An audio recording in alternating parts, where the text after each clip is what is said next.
سبحان اللہ وبحمدہ عدد خلقہ ورضا نفسہ وزنة عرشہ ومداد کلماتہ.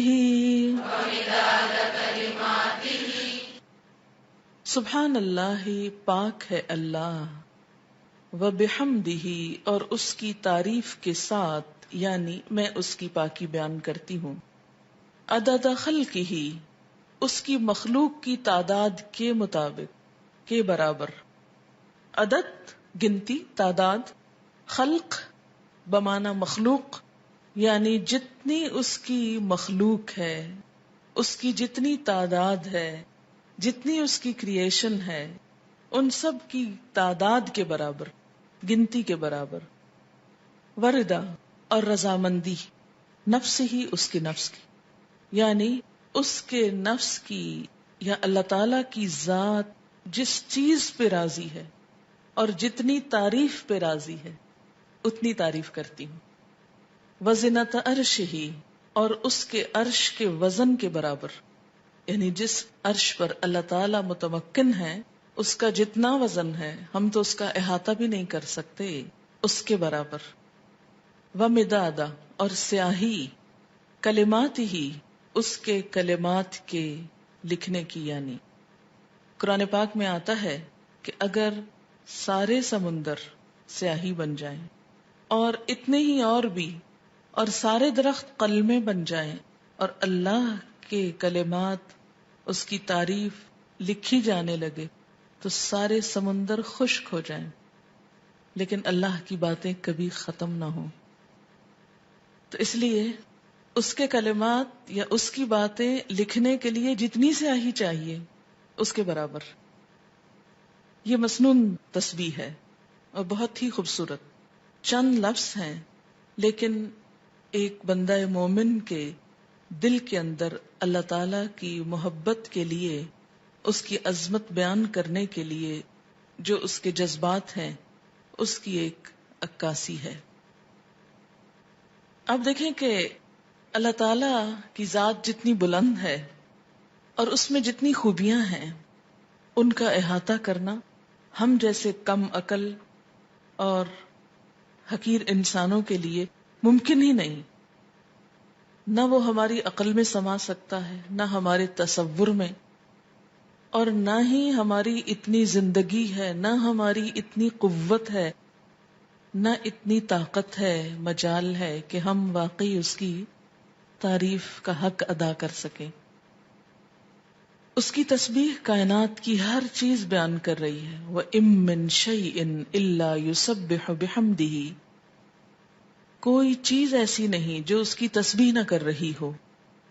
وَلَٰكِن لَّا تَفْقَهُونَ تَسْبِيحَهُمْ، لیکن تم ان کی تسبیح کو سمجھتے نہیں ہو.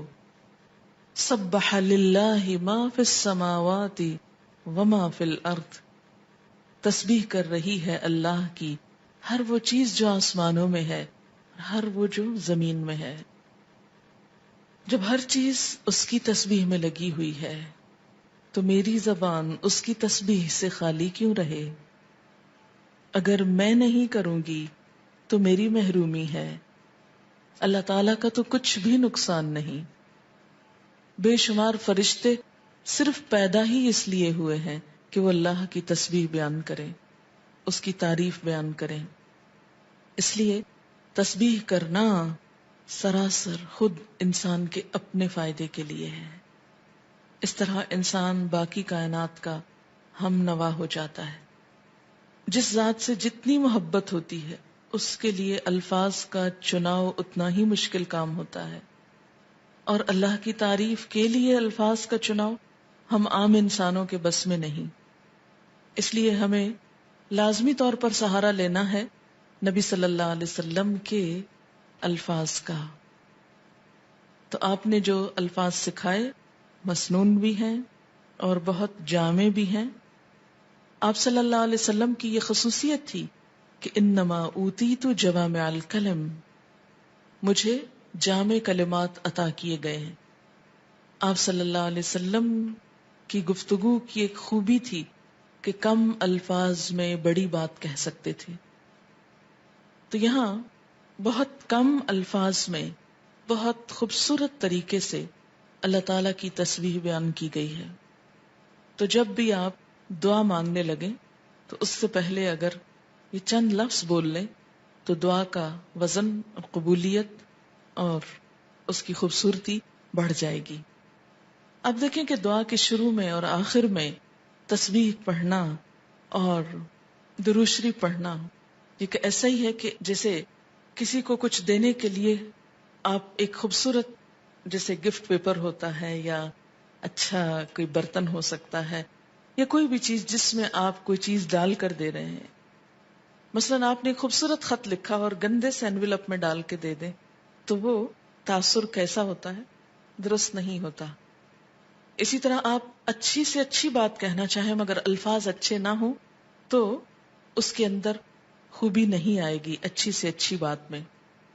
تو الفاظ کا اچھا چناؤ اور دعاؤں کے آگے پیچھے اللہ کی تسبیح یہ بہت ہی ضروری ہے اور بہت مفید ہے، اور اس سے بڑھ کر جامع الفاظ کم ہی ملیں گے آپ کو.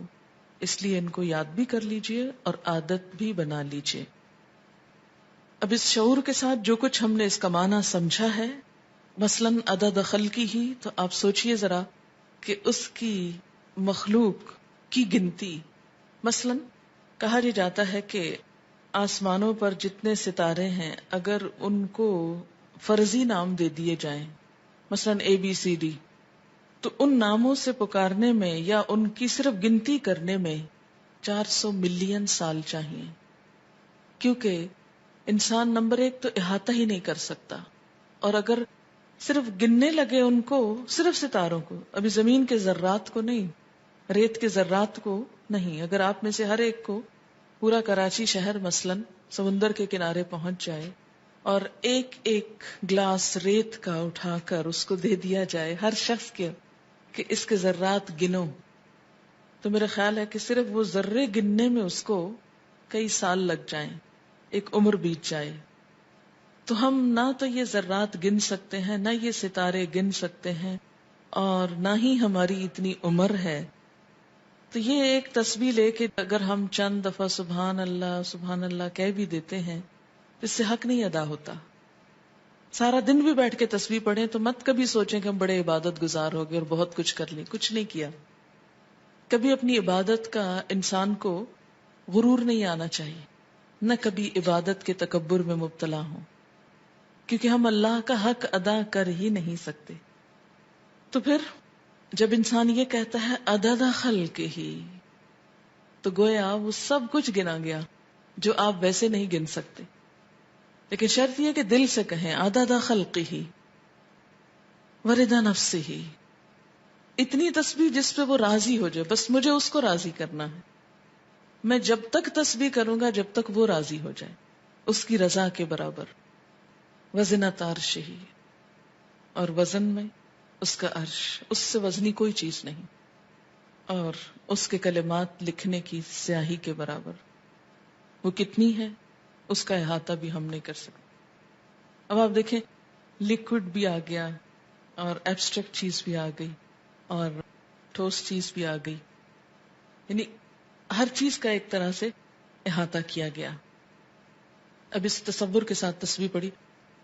سبحان اللہ و بحمدہ عدد خلقہ ورضا نفسہ وزنۃ عرشہ ومداد کلماتہ